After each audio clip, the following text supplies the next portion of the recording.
You know, conditions are pretty good at the moment on the shortwave bands, but you've got a small garden. You want to work some real DX. What's real DX? Well, I suppose real DX could be into the Pacific VKZL or something like that. But you've got this small garden. What hope have you got? You keep hearing about this 5-degree magic angle. That's the angle that get you DX. Is it? Let's get real.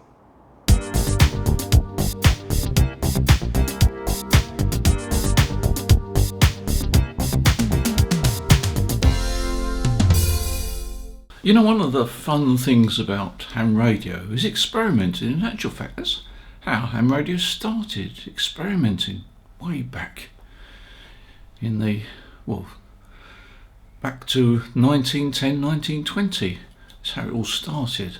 And it was fun, and you know, today it is still fun. There's still experimentation to be had and things to be worked out.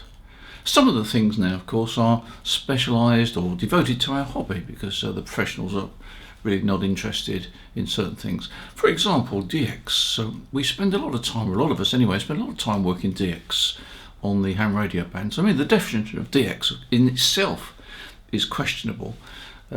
I follow ZL3XDJ, his interesting video channel. And he's got some very interesting observations to be made on working DX, and basically from a very simple station. In fact, his latest video is running 5 watts on 20 metres, working into Europe from ZL. And that's no mean feat, but it's actually not as difficult as you may think, provided you've got the knowledge. Now, the professionals really aren't so much interested these days in communicating over great distances with low power because they've got satellites and so forth. But we as ham radio operators, we're still interested in that sort of thing. And if you're a newcomer to amateur radio, then I'm sure a proportion of you will be very interested in seeing how far you can work on the shortwave bands. And you know, it's possible from even smallish gardens with very modest antennas. Now, I did a video about 2 months ago now talking about very low angle radiation and whether it actually exists or not, and I'll just put a snippet up on the screen now, you can see. The interesting thing is here, if you look at that shaded portion is cancellation caused by the Brewster reflection. You'll see that there is nothing below 10 degrees or 11 degrees. Everything below that is cancelled out by the Brewster reflection. So in that video I just reasoned through the fact that these very low angles of radiation that are talked about actually probably don't exist and aren't actually that important even if they did exist. If you look back over the textbooks over the years, you'll find that the textbooks talk about angles of 15, 20, 25 degrees, 30 degrees. That's the typical angle that they show for antennas. There's no mention of these ultra low angles of radiation. As I mentioned just now, in the video I published about 2 months ago, you'll see that actually the very low angle of radiation doesn't exist. It doesn't exist for 2 reasons. First of all, it's cancelled out. So there's the near field radiation is very minimal indeed, and what's not cancelled out is absorbed by all the various obstacles around there. And despite what some people claim, houses do absorb energy because house is full of copper piping and full of wire, and we know that wires can act as reflectors. So it's quite logical that if you're trying to fire your low angle signal through a whole range of houses, it's going to be attenuated. It's just common sense. The good news is that you can work DX because you don't need ultra low angles of radiation to work DX. I've got a half-size G5 RV in my garden, and that's about 8 metres above ground, so it's less than halfway above ground on the 20 metre band. And as a rule of thumb, it's very rough rule of thumb, a half-wave dipole at halfway above the ground is reckoned to be a pretty reasonable antenna for working long distance. Actually, the angle of radiation is around about 30, 31, 32 degrees. So it's not ultra low. But I regularly work DX on this antenna, which is less than a half wave above the ground. So it's not as high as what sort of rule of thumb says it should be. Now let me put up on the screen a reverse beacon trace that I carried out this morning. It was about 7:15 in the morning. Now if you look at the trace, you'll see that there's some pretty long distance opportunities there from that antenna. Predominantly it's radiating towards South America. It's radiating predominantly to the west. Now you'll see that there's quite a good signal going down towards Australia, but that's actually going the long path. It's going over South America and arriving at Australia in that direction. I think the distance is around about 13 or 14,000 miles. So it's a long distance to go. But that is what was happening this morning on my half-size G5RV 8 metres above the ground. Now 8 metres above the ground is not too difficult to get in a lot of gardens, even small gardens. And bear in mind, it's only the centre of the antenna that needs to be that height if we're talking about dipoles.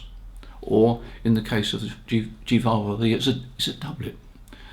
Basically, any horizontal, or most horizontal wires will have the same sort of angle of radiation from that particular height. In other words, if you have a horizontal wire, it may have a pattern, a horizontal radiation pattern that could be all over the place if it's a long wire. But basically, the actual angle at which that signal leaves to be reflected at some distant point is very similar to a half-wave dipole. So if you look at the half-wave dipole radiation angle, you can say with pretty good accuracy that the radiation pattern of your long wire in terms of its elevation will be very similar. Now let's look at something else quite interesting that again happened this morning. I worked VK3MJ this morning on 20 metres. He was about S5, S6, and he gave me about the same sort of signal strength, S5, S6. It was a perfectly good contact, no problems at all. But he was using a half-wave dipole 5 metres above the ground, and that's his regular antenna. I looked at his QRZ page. It's 5 metres above the ground. It's only a quarter wave above the ground. There's no low angle radiation from that dipole at all. I mean, forget 5 degrees. The angle of radiation from his dipole, probably, well, if you look at a quarter wave above the ground, it's predominantly high angle radiation.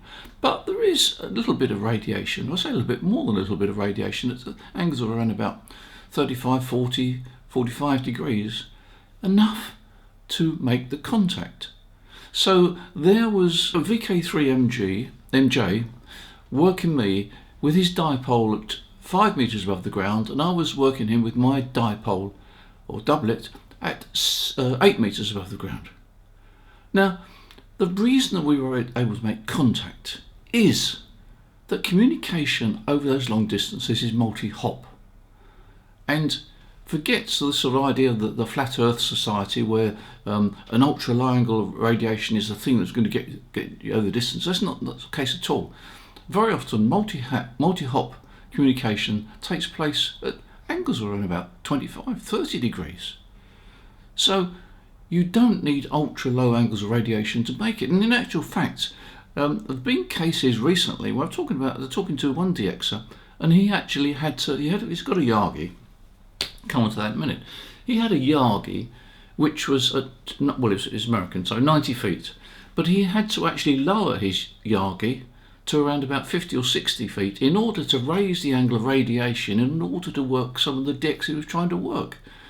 Now that's an example where the angle of radiation from his antenna was too low, so he had to lower the antenna to raise the angle. Now there's another interesting thing. I'll put it up on the screen now actually, or in a minute.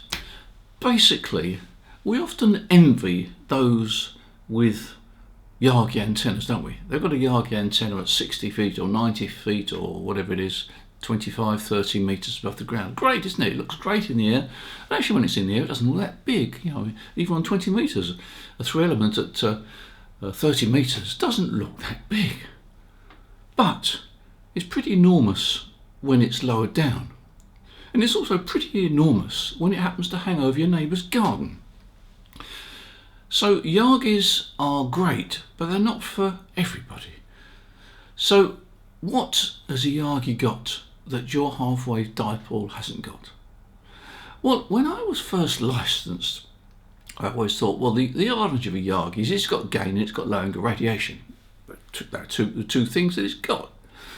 Well, in one respect, I was wrong, because the angle of radiation of a Yagi is exactly the same. The elevated angle of radiation from a Yagi is exactly the same as a dipole. The difference is that whereas the dipole has some higher angle radiation, certain lobes, they're generally suppressed on the Yagi. But the lower angle lobe on a Yagi is identical to the lower angle lobe on a dipole. Interesting, isn't it? So there's no advantage with a Yagi over a dipole in terms of the angle of radiation. The only advantage is the forward gain, and the height of a Yagi tends to be higher than most dipoles. And that's the clue. The clue is why the Yagi beats your dipole is, first of all, its inherent gain, and a 3 element is going to have a gain of around about 7 dB or something like that. If you've got 4 elements, you may crawl up to about 8.5, 9 dB. That's 1.5 S points. It's worth having, but it's not the end of the world if you don't have it.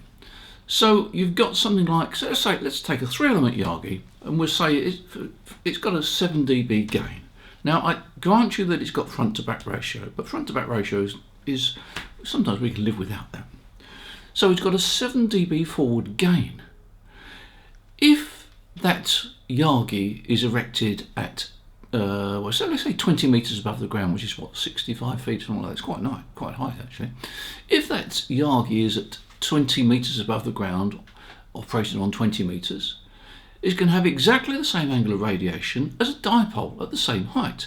The only difference is going to be about one and a bit, maybe 1.5 S points maximum.